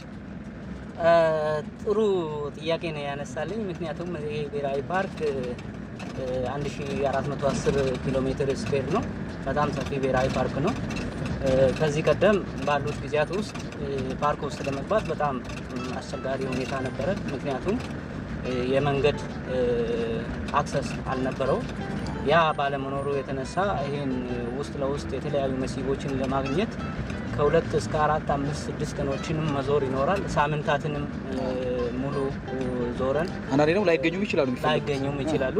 እንደዛ አይነት ነገሮች ነበሩ። ዛሬ ጊዜው ደረሰና ፓርኩ እጅግ በጣም የተሻለ ነገሮችን እያየን ነው። በእግር የምንሄዳባቸው መንገዶችን፣ በ2 ቀን የምንደርስባቸው መንገዶችን ዛሬ ላይ በ20 ደቂቃ በ10 ደቂቃ የምንደርስበት የመኪና መንገዶች ተሰርቶ አሁን ዛሬ ድለኛ አንተም ሆነ ዛሬ ከኛ ጋር በእግር ጉዞ ተርፈ ወደ መኪና ጉዞ እየሄድን ያለ ነው። ይሄ ብሔራዊ ፓርክ በዋናነት ሲቋቋም ዝሆንን ለመጠበቅ ነው። ትልቁ ኪ ስፒሸስ የሚባል ዝሆን ነው። ዝሆን ሲጠበቅ ውስጡ ላይ ያሉት የተለያዩ እንስሳቶች አሉ። ወደ 60 የሚያክሉት ትናንሽ እስከ ትላልቅ አጥቢ እንስሳቶች አሉ። ከራይኖ በስተቀር ትላልቁ 5ቶቹ ውስጥ 4ቱ እዚህ ብሔራዊ ፓርክ ነው የሚገኘው። ሌሎች አንበሳዎች አሉ። አባሸማኔ ያለ። ተመልካቾቻችን አሁን እንግዲህ ያው እዚህ ፓርክ ውስጥ ድንገት ነው ዝሆኖች ሊገኙ የሚችሉትና ያው ድምጻችንን ቀነስ ያደረግነው ለዛ ነው። ከጀርባችን ዝሆን እየተመለከተ ነው። ሰዓት የላቸውም፣ ቋሚ ሰዓት ተሼ። ዝሆን የሚወጣባቸውና የሚገባባቸው ሰዓቶች አሉ። በተለይም በማለዳው እስከ 3 ሰዓት ባሉት ሰዓታት ውስጥ ዝሆኖችን ከየቦታው የሚሻገሩበት ካደሩበት ወደ ሌላኛው ቦታ የሚቀይሩበት ሰዓት አለ። ከቀን ደግሞ ከ11 ሰዓት ጀምሮ ደግሞ እንደዚሁ ከዋሉበት ቦታ ወደ ሌላኛው ቦታ የሳር ፍለጋና የውሃ ፍለጋዎችን ለማድረግ የሚወጡባቸው ሰዓቶች አሉ። ምንድን ነው የማይወዱት ነገር ማለት በሚወጡበት ሰዓት ላይ የሚረብሻቸው ነገር ምንድን ነው? አንደኛው ዝሆን በባህሪው ጸጥታ ቦታዎችን ይፈልጋሉ። ጸጥታ ቦታዎችን ይፈልጋሉ ሲባል ለራሳቸው ምግብ ፍለጋ በሚወጡበት ሰዓት ላይ ምንም አይነት መሰናክል እንዲገጥማቸው አይፈልጉም። የሰው ድምጽ አይፈልጉም። ሌሎች ደማቅ ነገሮችን በከለርም እነሱን የሚስብ ከለሮች ቀይ፣ ነጭ እና የተለያዩ የሚስባቸው ከለሮችን አይፈልግም። የማይሆን የሽቶዎችን ሽታ በመጠቀም ወይም በማሽተት ወደ ማህበረሰብ የሚመጣውን ሰውንም ወይም በሚከተለውን አካል ሊያጠቁ ስለሚችሉ የማይፈልጋቸው ነገሮች አሉ።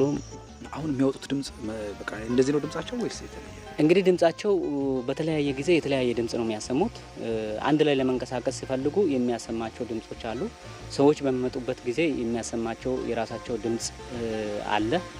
ሌላው ደግሞ አንዳንዴ ደግሞ በስርያ ጊዜ የሚያሰማቸው ድምጾች አሉ። እነዚህን ድምጾችን እኛ የፓርክ ሰዎች በግልጽ እንለያቸዋለን። አሁን የሚያሰሙት ድምጽ በራሳቸው የሆነ አካል ወይም የሆነ ሰው ወደዛ አካባቢ እንደተጠጋና እንሰባሰብ የሚል ጥሪ አንዱ ለአንዱ እያስተላለፈ የሚመጣውን አደጋ በጋራ ለመመከት እየተጠራሩ እንደሆነ ነው ድምጹን የሚያሰሙትና የእኛንም ድምጽ የሰሙበት ያሸተቱበት በሽታው ደግሞ የለዩበት ሁኔታ ነው ያለው።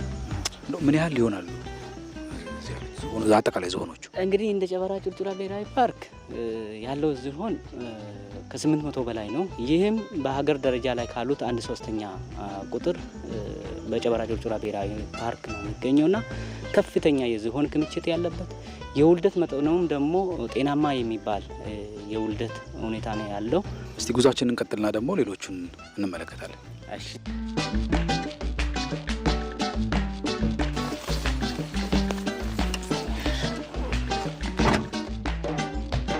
ተመልካቾች አሁን ደግሞ በዚህ በጨበራ ጩርጩራ ፓርክ ውስጥ 3ኛ ጨፌ የሚባለው አካባቢ ጋር ነው የምንገኘው። ፊት ለፊታችን እንግዲህ ጎሽ ነው እየተመለከትን ያለ ነው።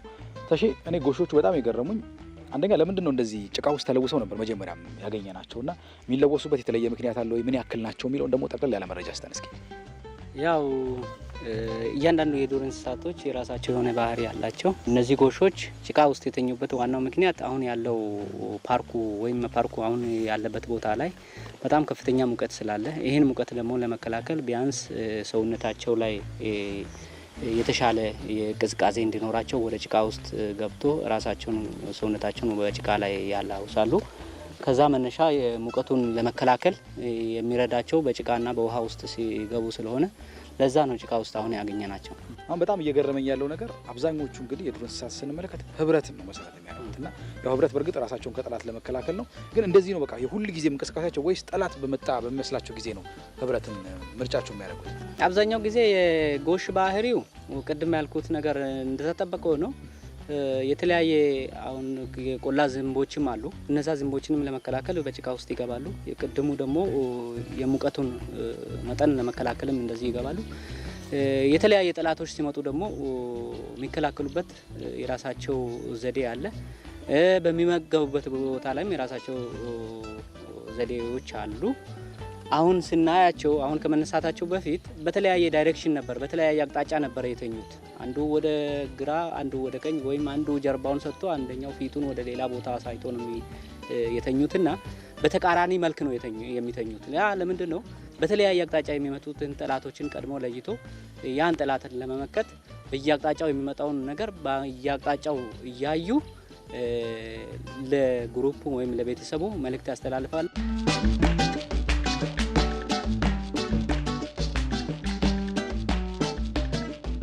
በነገራችን ላይ እዚህ ያው ጨበራ ጩርጩራ ፓርክ ውስጥ ያው ብዙ ጊዜ ስለ እንስሳቶቹና ስለ እጽዋት ይነሳል እንጂ የተለያዩ ፋውንቴኖችም ሐይቆችም እንዳሉ ይነሳልና እስኪ ስለነሱ ደግሞ ንገረኝ። ምን ያክል ፋውንቴኖች ምን ያክል ሐይቆች ናቸው ያሉት? እነዚህ መስህቦች ውስጥ አንደኛው የውሃ ክፍል ነው። ከውሃ ክፍል አንጻር 6 ሐይቆች በውስጡ ይገኝበታል። ሌሎች ወደ 60 የሚያክሉ ወንዞች ከዚህ ብሔራዊ ፓርክ ተራራማ ስፍራዎች እየፈለቁ ለግቤ 4 ሃይድሮኤሌክትሪክ ማመንጫ ድረስ ውሃዎችን ከዚህ ፓርክ እየፈሰሱ ወደዛ የሚገቡበት ሁኔታዎችም ስላሉ ይሄ ፓርክ ብዙ ፋይዳ ብዙ አስተዋጽኦ ለሀገር ኢኮኖሚም ለማህበረሰቡም እያበረከተ ነው ያለው። ተሼ እንግዲህ ከዛ ሞቃታማ መንገድ እንግዲህ አሁን በጣም ቀዝቀዝ ያለ ስፍራ ላይ ደርሰናልና ይሄ ፏፏቴ ምንድነው የሚባለው? ስያሜው ምንድነው? ርዝመቱ ምን ያክል ነው? እስቲ ጠቅለል ያለው መረጃ ደግሞ ንገረን። አሁን እንግዲህ የምንገኝበት ቦታ ባርቦ ፏፏቴ የሚባል ነው። በብሔራዊ ፓርክ ውስጥ ከሚገኙ 5ቱ ፏፏቴዎች አንዱ ነው። የፏፏቴው ርዝመቱ ወደ 50 ሜትር የሚያክል ነው። እንግዲህ ከላይ የሚታየው ፏፏቴው በተለይም አሁን በጋ ወቅት እንደመሆኑ መጠን የውሃ መጠኑ ትንሽ ቀንሷል። በክረምት ወቅት ሲሆን እዚህ ቦታ ላይ ተቀምጠን ይህን ፏፏቴ ማየት የማንችል በሩቁ ነው ማየት የምንችለውና ውሃው ግፊቱም ከባድ ነው። ሰዎች መዋኘት ይችላሉ እዚህ? እንግዲህ መዋኘት ይችላል። እንደየፍላጎት ነው የሚሆነው። እንደኔ አይነቱ ዋና ማይችል ሰው እዚህ ቦታ ላይ አይገባም። እንዳንተ አይነቱ ደግሞ ዋና የሚችል ከሆነ ገብቶ መዋኘት ይችላል። ያው እኔም በእርግጥ አልችልም እንጂ ሞክረው ነበር። ድንጋዩም ብዙ የለም። ዙሪያው ላይም ምንም ለደህንነት ስጋት የሚሆኑ ነገሮች ስለሌሉ ዋና የሚችል ሰው ይዋኛል። ክቡራን ተመልካቾቻችን እንግዲህ ጨበራ ጩርጩራ ብሔራዊ ፓርክን በቻልነው መጠን እንግዲህ መሰረታዊ የሚባሉ ነገሮችን ለመቃኘት ሞከርን። በእርግጥ አጠቃላይ ፓርክ ውስጥ ያሉ ነገሮችን ለመመልከት 4-5 ቀን ይፈጃል። እኛ በጥቂቱ ያክል ለመመልከት ነው ሙከራ ያደረግነው። በርካታ ነገሮችን አየን። ዝሆኖችን ተመልክተናል፣ ጎሽ አይተናል፣ ፏፏቴ አይተናል፣ ሐይቅ አይተናል። በጣም ብዙ ነገሮችን ነው በዚች እንኳን ደቂቃ ውስጥ ማየት የቻልነውና በጣም ደስ የሚል ቆይታ ነበር የነበረኝ። እኔ በግሌ 2 ነገሮች ተሰምቶኛል። አንደኛው ድካም አለው፣ ፀሐይና ነፋሱ ይፈራረቃል። ነገር ግን ደግሞ ያንን የሚያስረሳ ደግሞ በጣም ደስ የሚል ነገር ነው የምንመለከተውና ያንን ድካም መርሳት ችያለሁ ብዬ አስቤያለሁ። በጣም ነው የማመሰግነው። ተሺ አንተም ተዘዋዙረን እንግዲህ ያለውን ነገር ስላስመለከትከን በጣም አመሰግናለሁ። እኛም እንግዲህ እዚህ ቦታ ላይ መጥተህ ይህን ያክል ተፈጥሮ ሀብቱንና ውብ የሆኑ የቱሪስት መስህቦችን ዞረ በማየት ይህን ያክል ያንተ ውስጣዊ ደስታዬን በመግለጽ በጣም ደስ ብሎኛል። እንግዲህ ያው ጨበራ ጩርጩራ ብሔራዊ ፓርክ እጅግ በጣም ውብና ድንቅ ተፈጥሮ ሀብት ያለበት ቦታ ነው። ይህን ተፈጥሮ ሀብት ደግሞ አምቆ የያዘውን ብሔራዊ ፓርክ ማንኛውም ኢትዮጵያውያን፣ ትውልደ ኢትዮጵያውያን፣ ከኢትዮጵያም ውጭ ያሉት የውጭ ሀገር ዜጋም ቢሆን ይህን አካባቢ ላይ ያለውን መስህቦችንና ሀብቶችን የሀገር ሀብት እስከሆነ ድረስ የራስ ሀብት ነው። ይህን ደግሞ አውቆ ሌላውንም የማሳወቅ ኃላፊነት የሚጠበቅብን ስለሆነ ኑ ጨበራን እዩ፣ ጎበኙ፣ መንፈሳችሁንም አድሱ። የተሻለ ብሔራዊ ፓርክ ስለሆነ መታችሁ ጎበኙን የሚል መልእክት ለማስተላለፍ ፈልጋለሁ። በጣም አመሰግናለሁ። ተመልካቾቻችን ቆይታችን ይሄን እንደሚመስለው መልካም ጊዜ ሆነላችሁ። እሺ፣ በድጋሚ በጣም አመሰግናለሁ። የተወደዳችሁ ተመልካቾቻችን የቅዳሜ መልክ ላይ ናችሁ። የኛ መልክ የሆነውን እየተከታተላችሁ ትገኛላችሁ። ከኛ ጋር ስለሆናችሁ እናመሰግናለን። አስቀድመን በመግቢያችን አንድ ጥያቄ ወደ እናንተ አድርሰን ነበረ። የኢትዮጵያ ቴሌቪዥን መቼ ተመሰረተ የሚለውን ጥያቄ ወደ እናንተ አድርሰናል። 800 ላይ ከተመሰረተ መቼ ተመሰረተ የሚለው ለምላሹ ምላሽ ሰጠው። እሺ ከተመሰረተ ምን ያክል ጊዜ ሆነው የሚለው መልካም። እንግዲህ በ800 ላይ ኬኤምን በማስቀደም ተመልካቾች እስከ ፕሮግራማችን መዳረሻ ድረስ ከኛ ጋር ቆይታ አድርጋችሁ ምላሾቻችሁን በዚህ ላይ በመልእክት ማስተላለፍ ትችላላችሁ። አዎ፣ የቅዳሜ መልክ የመጀመሪያ ምዕራፋችን ይህን ነው የሚመስለው። በምዕራፍ 2 ቅዳሜ መልክ ይመለሳል። አሁንም አብራችሁን ቆዩ።